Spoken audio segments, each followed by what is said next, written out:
Okay, good evening, everybody. Thank you all for being here today at the first Cabinet of January, 2022, should I say.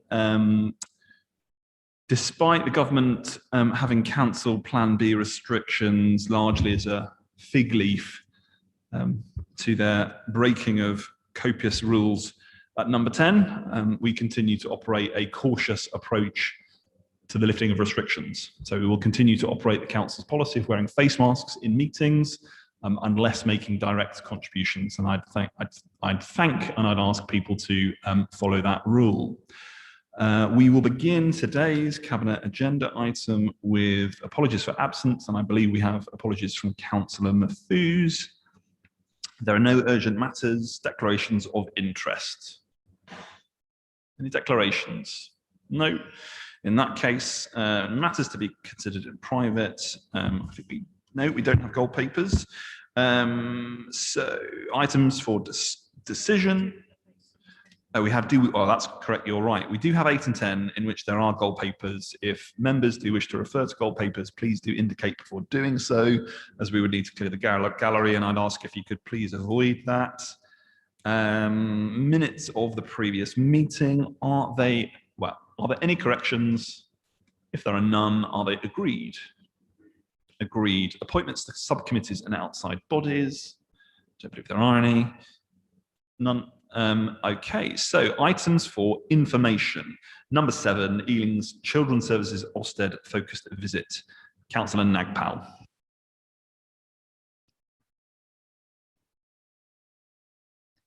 Thank you, Chair.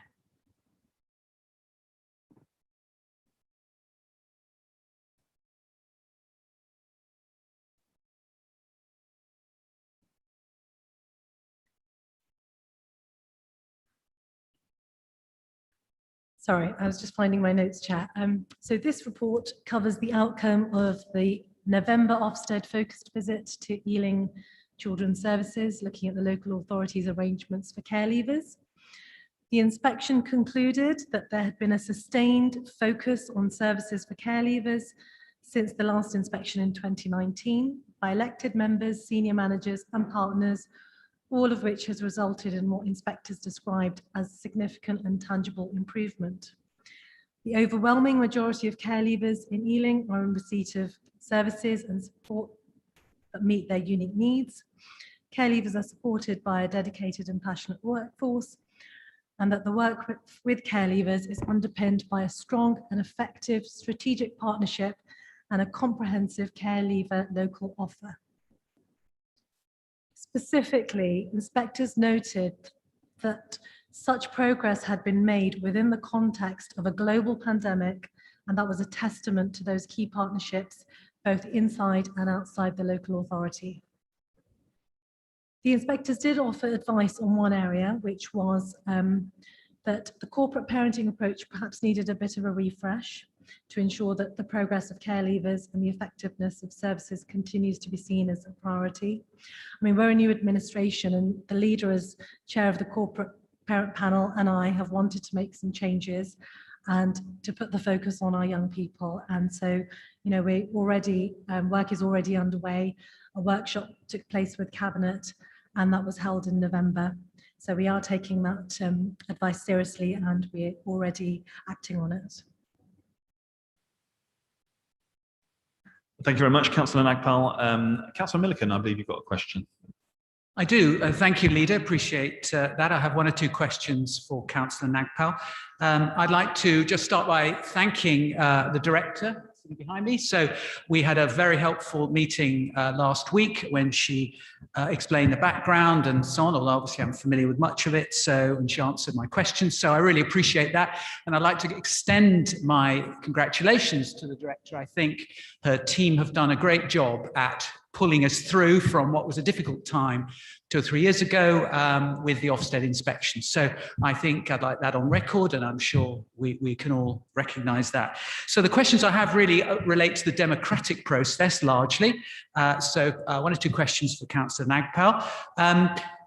So for some years, really, or some months, some years, there was a cross-party discussion on housing for care leavers that was just stopped summarily. So I'd be interested to know why that was. I'm sure there'll be some blather about the opposition opposing tall buildings. Do you want to come to your question? But I mean, yeah. So my question is, why was that meeting stopped?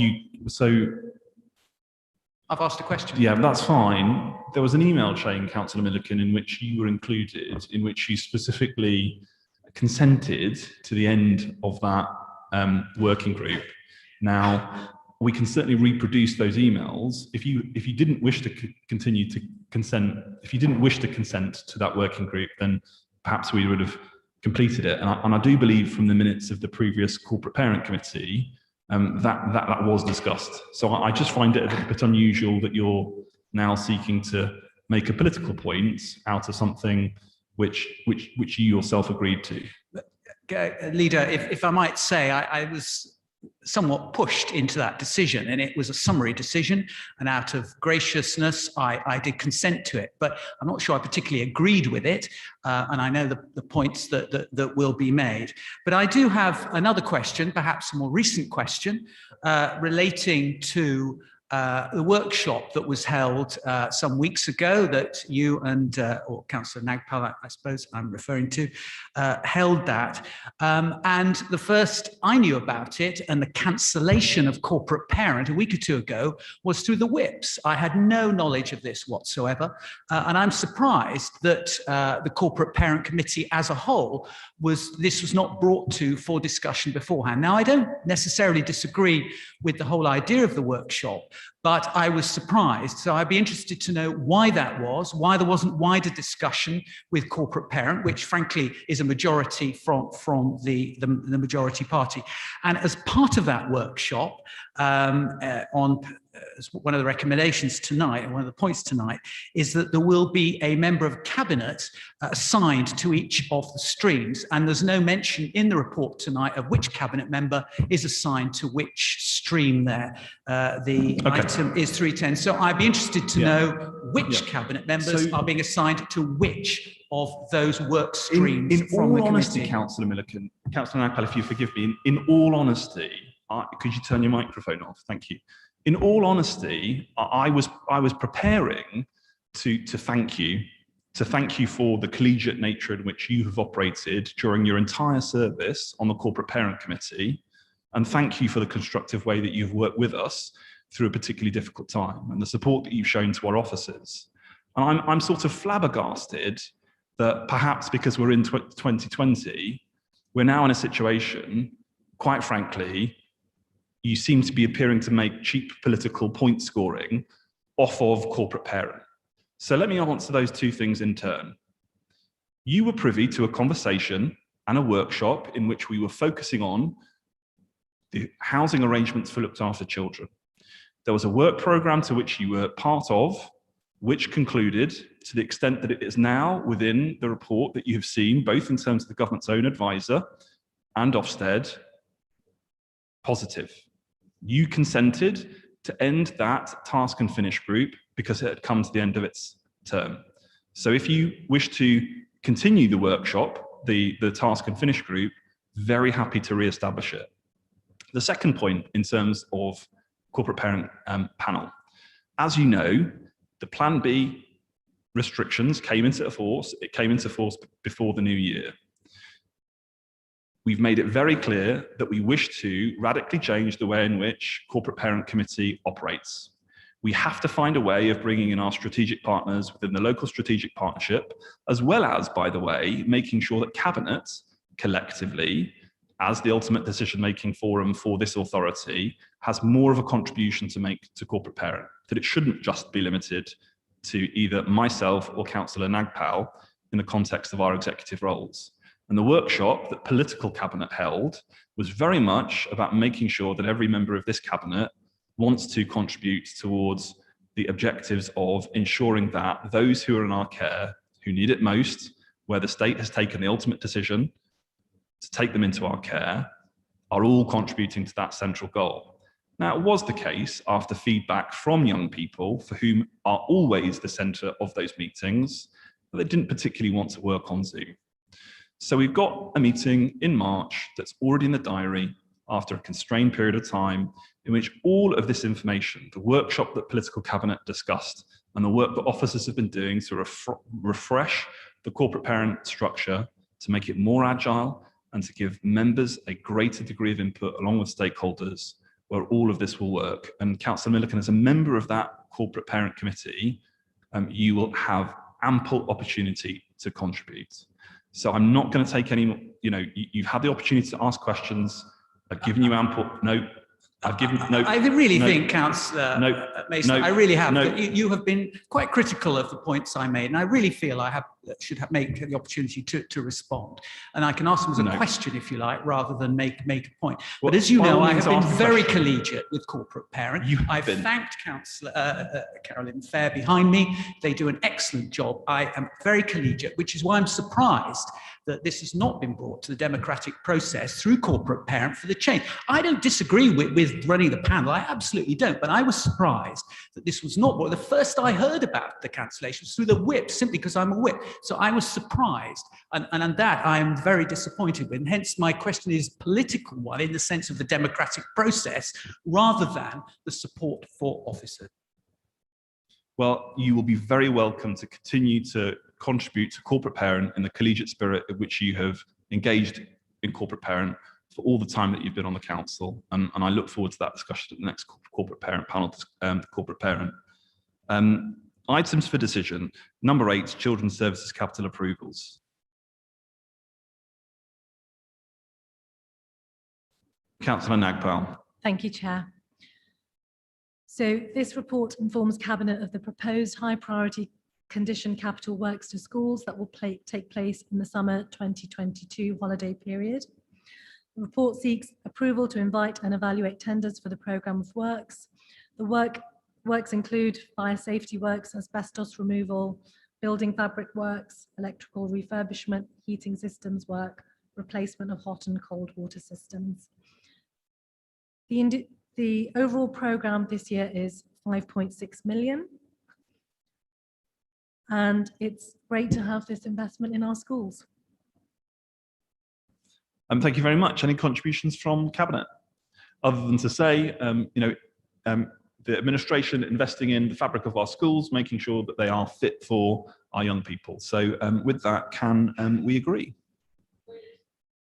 Number 9, extending the dynamic purchasing system DPS contracts for adult home care, adult beds-based placements. Councillor Blacker. Thank you, Chair. So this is to extend the 2 dynamic purchasing systems for care homes and supported living and for home care. The report goes through a couple of the different options we have for procurement within these areas, and the DPSs have been a flexible and efficient way for us to do that in the last few years. So we're recommending to extend them for 2 more for further years.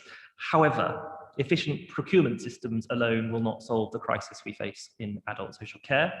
We know that it is a broken market.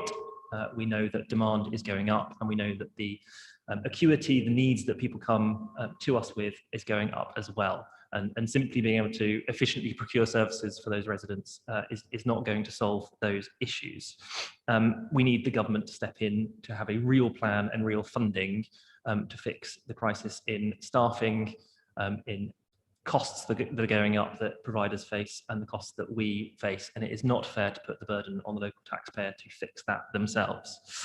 I think we should also note that moving forwards, we are obviously as a council committed to the Unison Ethical Care Charter and to paying the London Living Wage.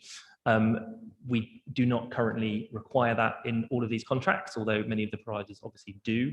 And I think the report notes that the 5 million cost on top of obviously the very real pressures that Councillor Donnelly has outlined in previous budget updates that we face makes it very difficult. That's in home care alone. Given that the DPS we have and are proposing to extend in the care home sector covers large parts of West London, we would actually require the consent of all the councils in that to kind of push forward London Living Wage as a mandatory feature of joining the DPS. Obviously, a number of those councils are, like us, very happy to do that, but looking further west, perhaps at councils like Hillingdon, who may be slightly bluer than we are, need to come on board as well for us to do that. But it is something we are working on, and the report notes that we hope to achieve that in the future. Thank you. Unless there are any other contributions, are we agreed? Okay. Number 10, establishment of a unified governance structure for Gunnersbury Park Estate. Councillor Costigan. Thank you, Chair. So this report relates to Gunnersbury Park Estate, which is a marvellous asset, which is actually in the ownership of both Ealing Council and our neighbour council, Hounslow Council. And back in 2015 and 2016, we established governance mechanisms for the Gunnersbury estate that included setting up both a trust, a charitable trust, and then a separate community interest company. So the community interest company was made up of the two boroughs, and its job was to basically run Gunnersbury Park Estate. And the trust, separate to that, was established as a charity. And the main point of the charitable trust, was to raise funds to allow us to maximise what we do in Gunnersbury Park and to invest in those amazing assets that are there in that park. That seemed like a good plan at the time. Community interest companies were still fairly new, and it was hoped that they would offer a good vehicle for attracting funding to assets like Gunnersbury Park. However, now we're 6-7 years later, in fact, and community interest companies still haven't quite bedded in the way that we would hope they would. And in fact, Gunnersbury Park Estate is finding that the current governance structures are actually operating as a bit of a barrier towards achieving the funding that we need to achieve if we are to make Gunnersbury Park Estate what it could be for local residents. It has amazing buildings and green spaces in the estate, but in order to bring them back to full use and their former glory in many cases, the current estimate is a requirement for between something like 30 million to 35 million of investment. And currently, if the community interest company asks for funding, the immediate question a funder asks is, what is your registered charity number? And KICs are not registered charities, so that creates a problem. So if on the other hand, the charitable trust was to ask for funding, the immediate question they would get was, oh, okay, and what's your link to Gunnersbury Park Estate? So you have a lease, do you? And the trust does not have a lease because the KIC has the lease and the KIC does the day-to-day management. So that's the fundamental problem that the Gunnersbury Park Estate has, and it is impeding delivery of the amazing master plan that has been agreed between both the KIC and the Trust, and with input from local residents.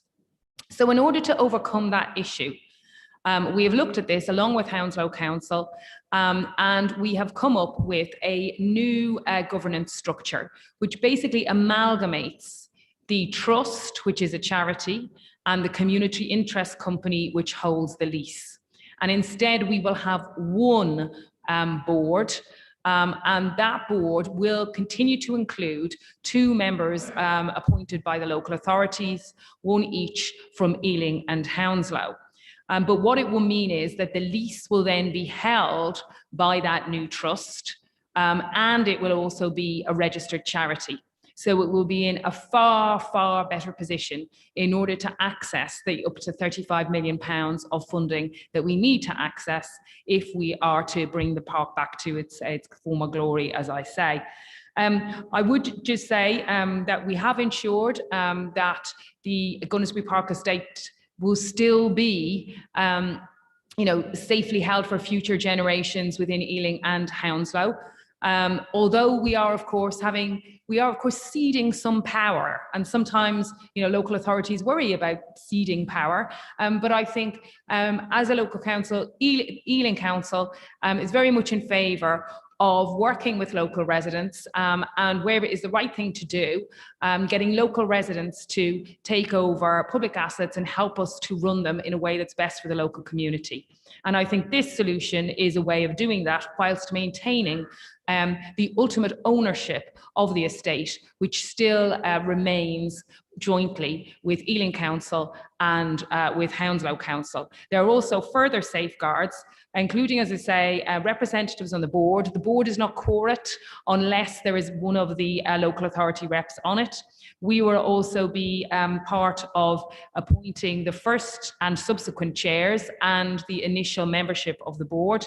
And the planning authority and the licensing authority for the park is Hounslow Council. So there are further safeguards as a result of that. So the report, Chair, is quite detailed and there are various appendices, but it is, it's a governance thing. There's a lot of legal structures and leasehold and legal issues to consider. So it is quite detailed, but fundamentally, I think hopefully that explains what it's doing, and the recommendations are as set out in the report, and I would commend them to the Cabinet. Thank you. Thank you very much. Councillor Malcolm. I've already had my question answered on this, so I don't need to receive any answers. Thank you. We don't have the audio in the room. Dun, dun, dun. You were me. Councillor Mason, I don't think you heard what I said, so I didn't need to speak on this item. I've already had an answer back from officers.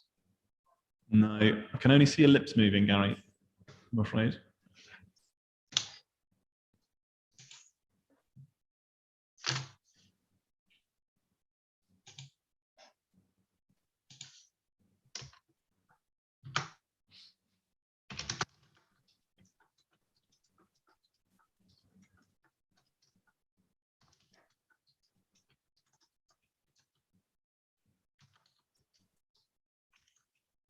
It's probably the audio settings. Next one, next tab, next one down.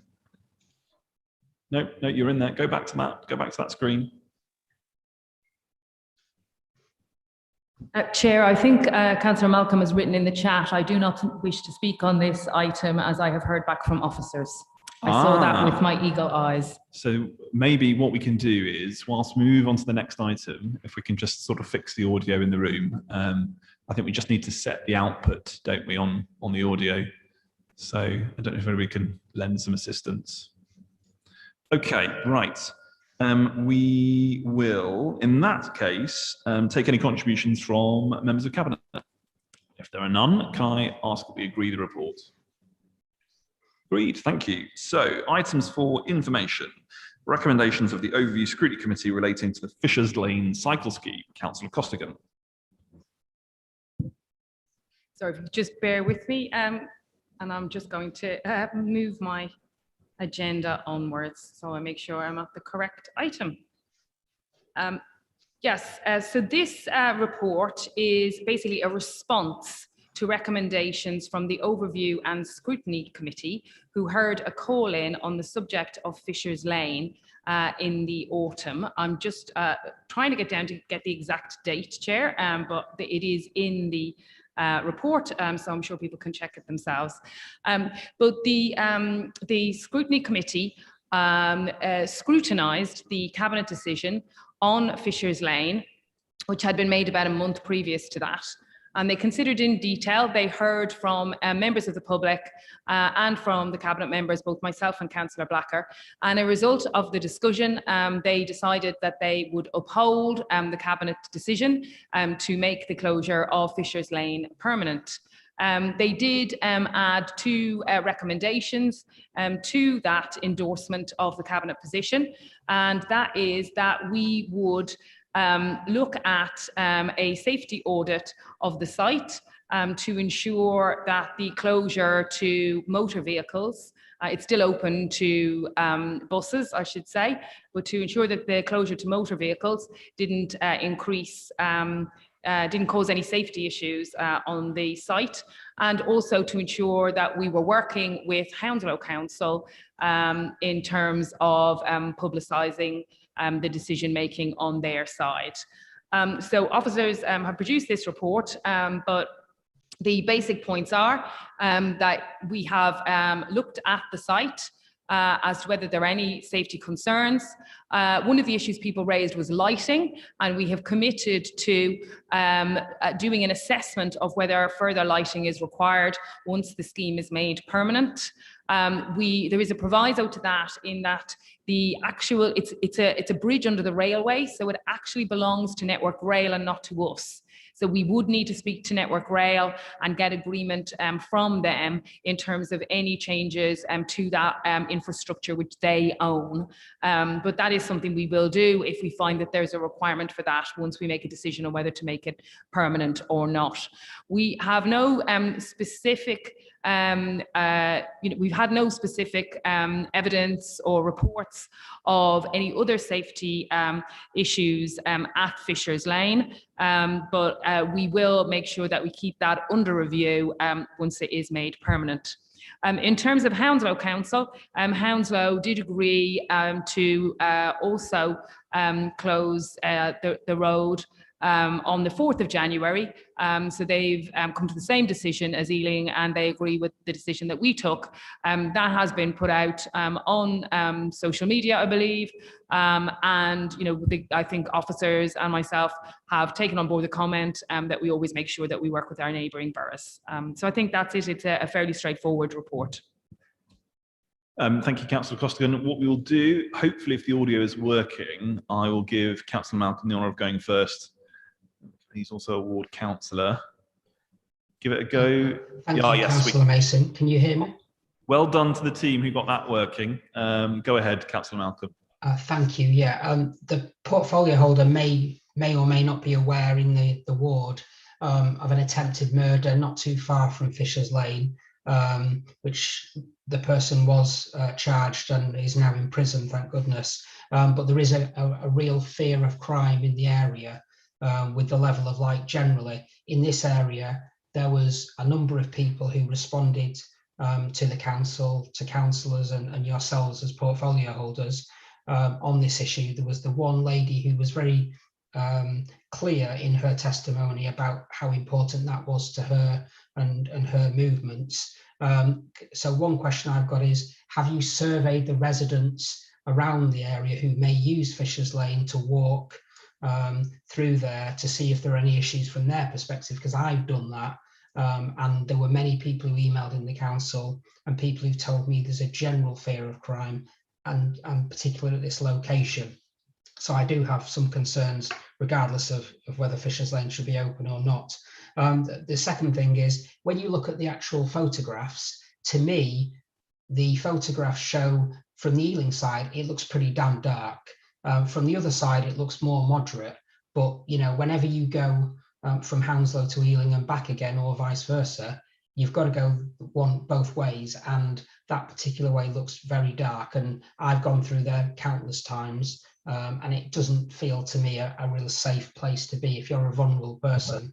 I've got a lot of concerns there. Is there a question at the end? Yeah, there is. Sorry, yeah. So first of all, has there surveys that's been done of residents to get a sort of a more of an assessment of that, rather than just taking an officer's view with photographs? The second thing is, there was signage that was to be looked at, where it says in the report itself for Cabinet, it says if the scheme is made permanent, which I guess it might be very shortly, illumination of the traffic signs can be increased. And again, there is concern from residents and drivers in the area that some signs are not always visible. So again, when can this be looked at the same time? Okay, thank you very much. Councillor Costigan. Thank you, Councillor Malcolm. I think that you were raising general kind of issues regarding fear of crime. And I think that's, you know, a good point to be making.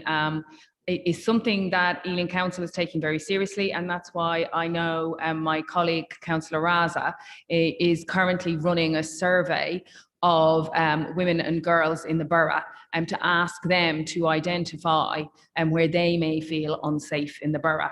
And I'm very interested in looking at the results of that survey when it comes in to find out what the issues are for women in the borough. I know this is an issue nationwide, and it particularly came to light with the Sarah Everard case last year.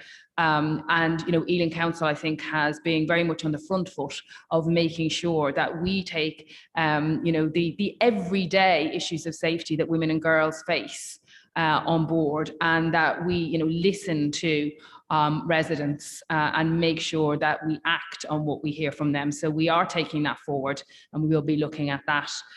In terms of Fisher's Lane specifically, as I said, we will be looking at reviewing the lighting, and once we make a decision on making it permanent or not, and if it's found that further lighting is required, and then we will you know, go to Network Rail to request that. But we will be doing that review once we've decided whether to make it permanent or not. On your other question, which was on the signage, yeah, we've had an independent consultant look at the signage on Fisher's Lane, and it has been found to be fully compliant. So we're confident that the signage as it is fine. It has been looked at by an independent consultant. Thank you. Councillor Raza, is there anything you wanted to add on the current consultation? It's just that it's been amazing how many women actually have engaged with this survey already. So we have about 2,500 women who've already given us their opinions. And I would ask every councillor and every woman in the council to go ahead and push this survey further to make sure that we hear from as many as we can. Thank you. Councillor Stafford. Thank you very much. And I just want to pick up on or ask a question on the points that's just been raised, really, about the lighting. And I agree completely with the impetus of the council to ensure that women and girls are safe when travelling around the borough.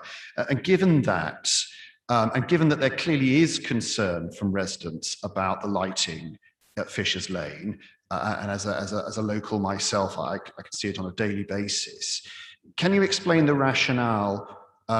Given the fact that you've already explained that even at the point you might decide that lighting is needed, there are a number of hoops to jump through, i.e. getting Network Rail, TfL to approve the thing. Why are you waiting until the point of the permanent closure, which, let's be frank, you're probably going to do anyway? But why are you waiting until that point to start the lighting, given it's going to take ages after that to get the lighting in place? Yeah. Why not make the decision now so it can be brought in earlier? I think we got the question. Thank you. Councillor Costigan. Thank you, Councillor Stafford. Obviously, we're not going to preempt the results of the statutory consultation. It is a statutory consultation that has been taking place. And once we've looked at the results of that statutory consultation and all of the very detailed analysis of the Fisher's Lane closure that we've recently put up on our website, then we will make a decision, and then we will look at what needs to be done on the site going forward. I would point to all of the details we put on our website to Councillor Stafford, and we have put quite a lot of information about the significant increase in cycling through Fisher's Lane, and also we have done analysis of the impact of the Fisher's Lane closure locally, and we found that there's been no impact on bus times or on congestion in the area. And South Parade, for example, has not seen any increase in traffic volume. There has been some increase in traffic volume on Acton Lane, but we are confident that that will, that will slow down over the period of the closure as people get used to it and people's behaviour changes. But all of that information is up on the website. We've also included equality impact assessments, etc. And we will add to that as more information comes through, because we will continue to review the closure if we do decide to make it permanent, and issues such as safety of local residents will be at the forefront of our mind whilst we're continuing that review. Thank you, Councillor. Thank you very much. That item is noted. Item number 12 is the Council's performance report quarter 2. As is new custom, we're going to give Cabinet members an opportunity to walk us through each of the key performance indicators as set out in their portfolios for which they are responsible. Councillor Mahfouz couldn't be with us this evening because of his family commitments, but it's very positive to see that both of the key performance indicators in decent living incomes are registering as green. Number 1, increasing the overall number of London living wage employers above our target, and also the number of residents achieving accredited qualifications well above target, despite the challenging circumstances, of course, of the wider economy in relation to the recovery from COVID. So we will take a presentation in turn. I'll ask cabinet members to just make a few words of contributions, starting with Councillor Raza. Yeah, I'd just like to speak to the indicator that didn't meet its target, firstly, which was the serious youth violence. Sadly, actually tragically, this is in line with a wider increase across the piece, and we're working very, very hard to reduce this with our youth service, our youth justice, and also the ETE services, which, as you can see, are performing quite well. So that's where we're headed with this, to work on bringing those down. Thank you. Councillor Costigan. Thank you, Chair. Yes, again, I'd like to welcome the performance in our levels of cleanliness in terms of keeping the streets free of litter and streets free of detritus. I think they're two of the big areas that local residents care about. And I think, as I said last time we had this report, I think it's testament to the fact that we took our waste collection service and street cleaning service back in-house. And we now have Greener Ealing as our waste collection service. And this has reaped huge dividends for that service. And I think we're doing very well in terms of the cleanliness of our streets. I think the only one that I would want to point to, the only area that I would want to point to that we're showing as not achieving our targets at the moment is in terms of graffiti. Which has been a London-wide issue that we still haven't quite got to the bottom of, whether it's something to do with COVID, but it seems to have increased. The instance of graffiti seem to have increased since COVID hit.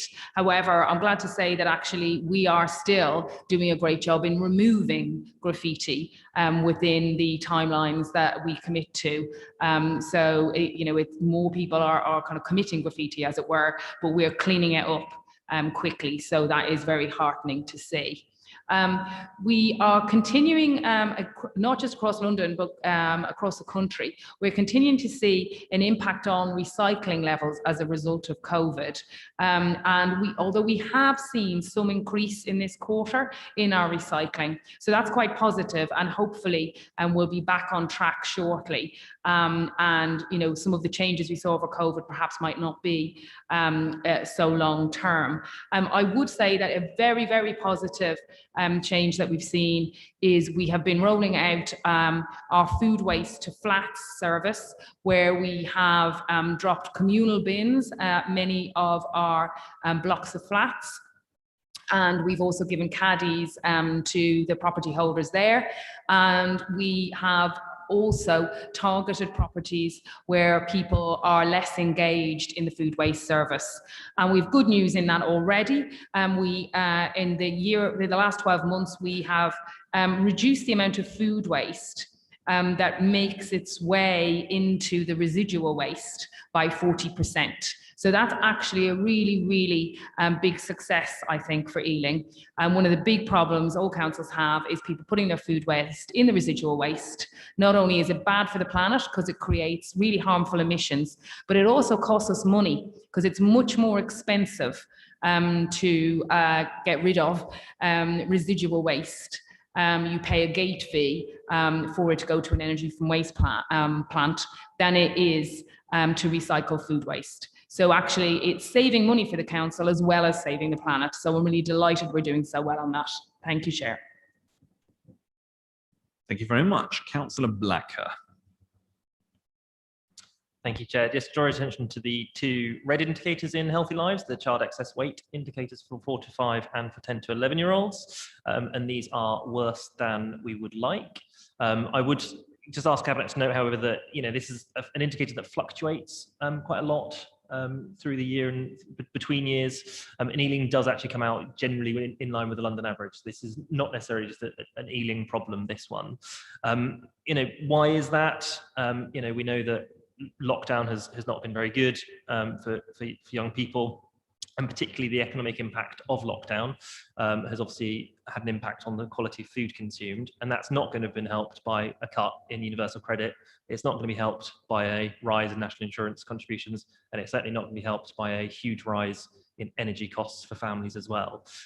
We do continue to work on it, however, and the Southall Park Run that I launched just 2 weekends ago is open to everyone, and children are welcome to run with a responsible adult for as quickly or as slowly as they like for 5K around Southall Park, and I'd encourage people to get active and take part in that.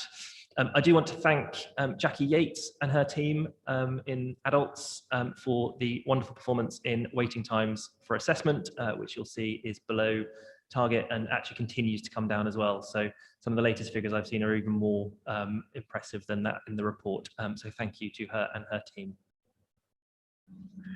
Right, Councillor Donnelly.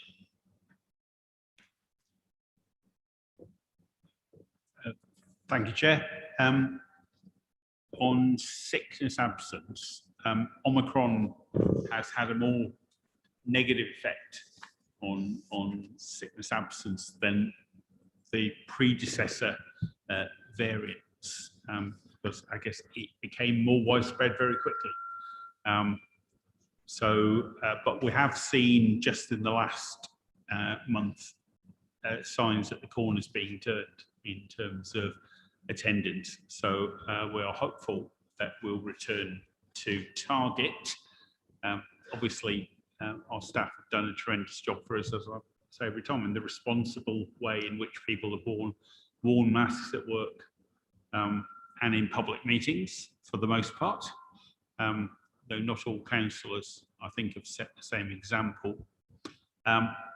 On the issue of the digital access, it's a bit of a mixed bag in the sense that we're still ahead of target on the percentage of our services available and easily accessed digitally. But we've seen a slight dip in the number of customers actually making that access. So that's something we need to work hard on in the coming months to market what's available, get people registered to the customer portal and getting used to using it. And the customers who have been signing up and using it seem to have been liking it. We've not been getting complaints, and as it says in the report, if high volume services such as housing repairs become commonly used in terms of the portal, then we have every hope that we'll get back up to target by the end of the year. And Councillor Wall. Thank you, Chair. If we go to percentage of homeless applications prevented through early intervention as a percentage of total homeless approaches, we've done really well. We've done 46.5% of families that have come to us have been prevented from being made homeless and put into temporary accommodation, which our target was 25%. So we've done nearly more than double that, nearly double that. And it's been consistent pretty much with this time last year. And with the number of families in bed and breakfast, we've massively exceeded our target. We hoped we would only have 40. We've reduced it down to 7. And again, that's a reduction down from last year from 27. So we've done some really smashing early intervention work. And we've kept 805 families out of having to go into temporary accommodation this year so far. So it's really fantastic work by the team. That's our green. And if we go on to the red, the number of genuinely affordable homes completed and on-site, our targets are showing us red for both the affordable homes and the genuinely affordable homes. But this is really just a snapshot in time, and it's due to slippages on starts on site in the early quarters of this year. This will be and has been exceeded already, and we're confident that we will exceed the target for 2,500 genuinely affordable homes that we set at the beginning of the term. And if I can just go to the line that says number of genuinely affordable homes completed on site, I just wanted to make sure that this is directly delivered homes by us, by our HRA account, and Broadway Living, our wholly owned council company. I don't think it's terribly clear there, but these are our own directly delivered homes, and all our targets will be exceeded by the end of the term. So again, massive thanks to. And as ever, councillors Manro and councillors Anand, they get a a break in the performance report because, of course, their key performance indicators are annual, and I'm sure we'll hear from them when they do report. So we will go first to Councillor Malcolm. Thank you, Chair. Yeah, I've got two topics that I was going to raise. The first one was about the recycling rate being down, and I note the comments and the actions that Councillor Costigan and the team are working on there. But I've raised this 2 or 3 times before, either Cabinet or other committees, whereby there has been a trend because of COVID that people are working from home, and it's very likely, from what we see, people will continue to work from home at high rates, which will affect the recycling rate.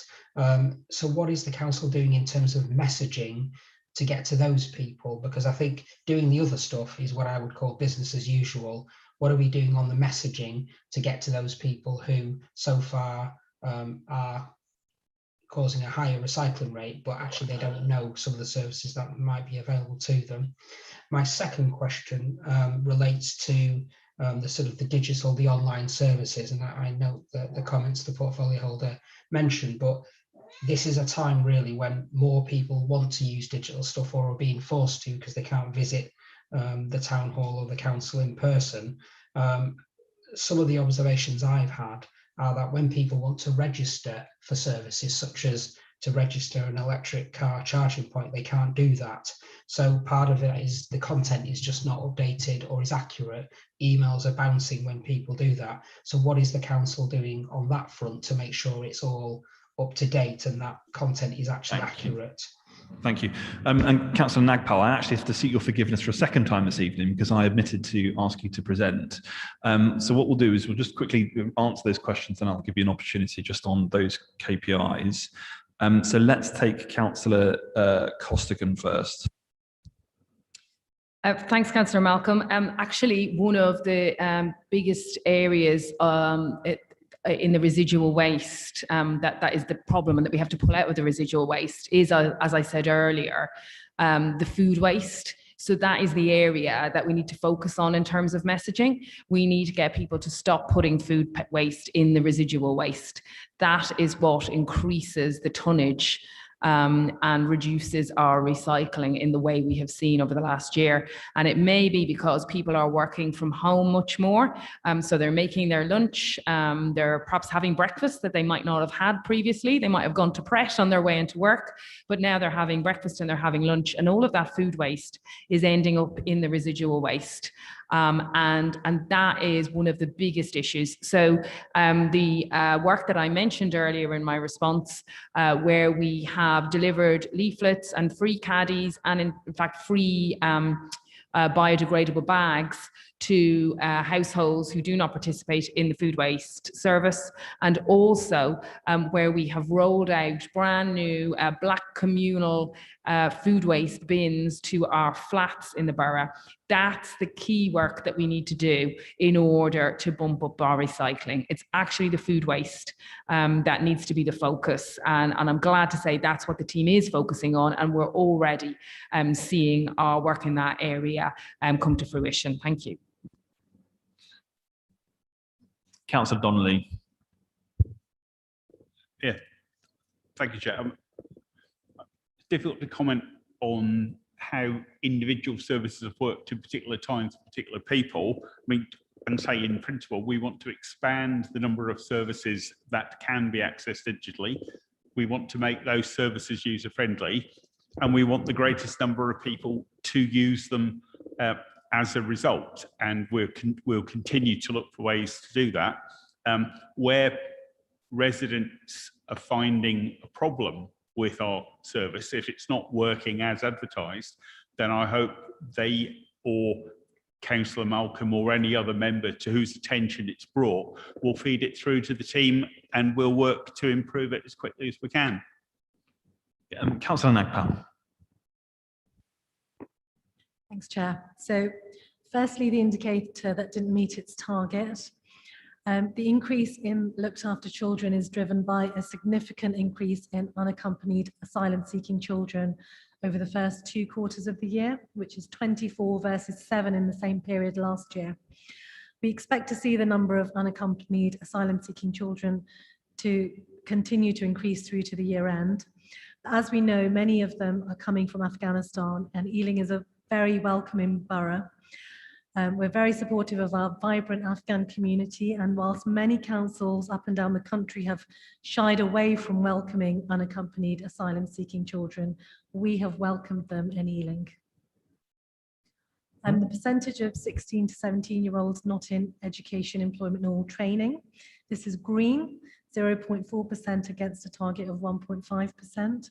And that's because we promote employment and skills-led Kickstart program with a particular emphasis on the very vulnerable young people to create an opportunity for them within the council or within the community. And we're also working to develop a program with the police to target young people in gangs to provide specialist support to them to get them into education, employment or training.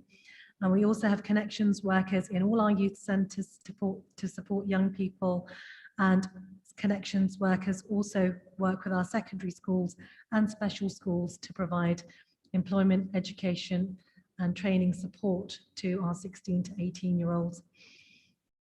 The percentage of education, health and care plans that issued within 20 weeks, this is green, 76.2% against a target of 75%. And performance has remained high despite the challenges of growing demand nationally, with a number of authorities across the country reporting difficulties in meeting timescales. And some of the areas that we're exploring to maintain this capacity are increasing the proportion of assistant educational psychologists and also increasing speech and language therapy capacity.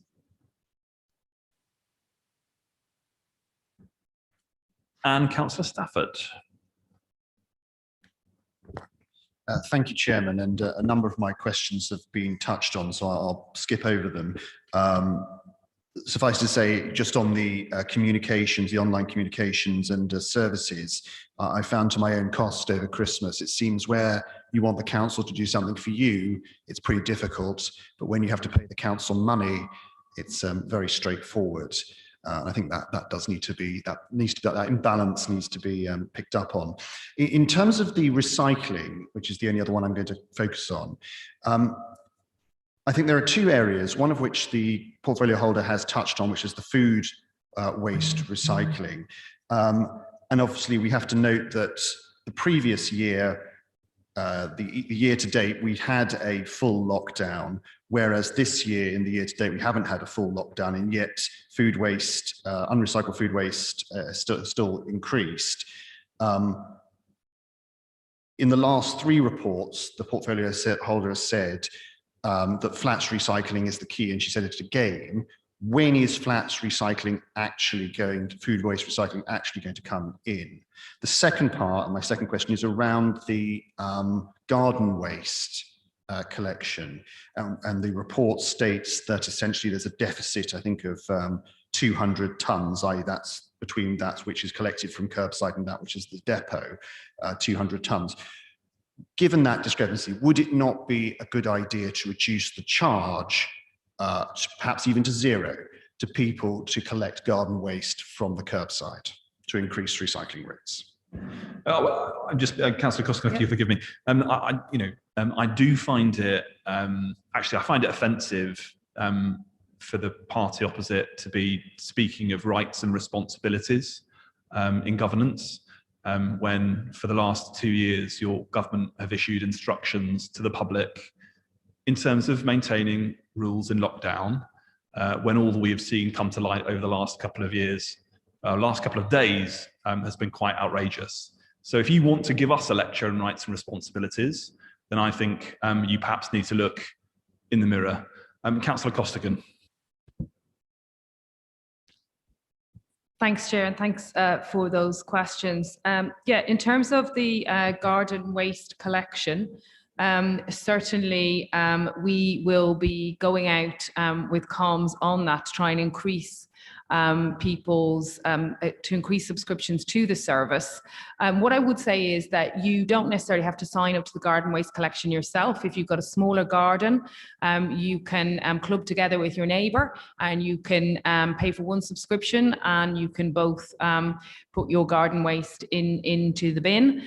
So we do have approaches like that that make the garden waste collection very much an option for people who have gardens, and there are also reduced rates for older people and those on benefits. So I think it's quite a fair service, because of course we don't want to be charging people who don't have gardens in order to subsidise people who do have gardens. I have a garden, I love it, I'm very proud of it, but I don't think it's fair that people should pay council tax who don't have the pleasure of a garden like I do, in order that I get a free service that I can afford to pay for. So I do think that's fair, and obviously it's a decision that we look at every year as part of our budget considerations when we have so many other areas of the council that unfortunately are seeing year-on-year stress due to continuous cuts from central government that have seen us lose, as you know, 64p in the pound. I know you were sick of hearing that, Councillor Stafford, but unfortunately it is true. And it does mean that we need to make some of these decisions to balance council spending, and that is one of them. In terms of the flats recycling, when is it going to come in? It's already come in, Councillor Stafford. You obviously don't follow Ealing Council's Twitter or press notices or website. It's come in. I've been down to the Copley estate, in fact, and done a little film outside of one of the blocks there. And I've been in and looked at the communal food waste bins there. So they do exist. They're out there in some of our blocks. It is a rolling programme. You can't do it all on one day, but we're doing it in, I think it's 5 or 6 phases. I'm not sure we're on it now, but it has started. It is happening. People's food waste is being collected, and I think the different phases should be completed the early part of this year, so in the next couple of months. But it is well underway, and if you would like me to bring him to visit one of our communal food waste bins, I'm happy to bring him on a visit to a bin. Yeah, I think there are going to be plenty of places that we visit in Hanger Hill. Love to see anywhere. Councillor Love to see anywhere in Councillor Hanger Hill. Councillor Stafford, I didn't invite you to speak. Okay, thank you. We have noted that item. The date of the next meeting is on the 9th of February, so thank you very much.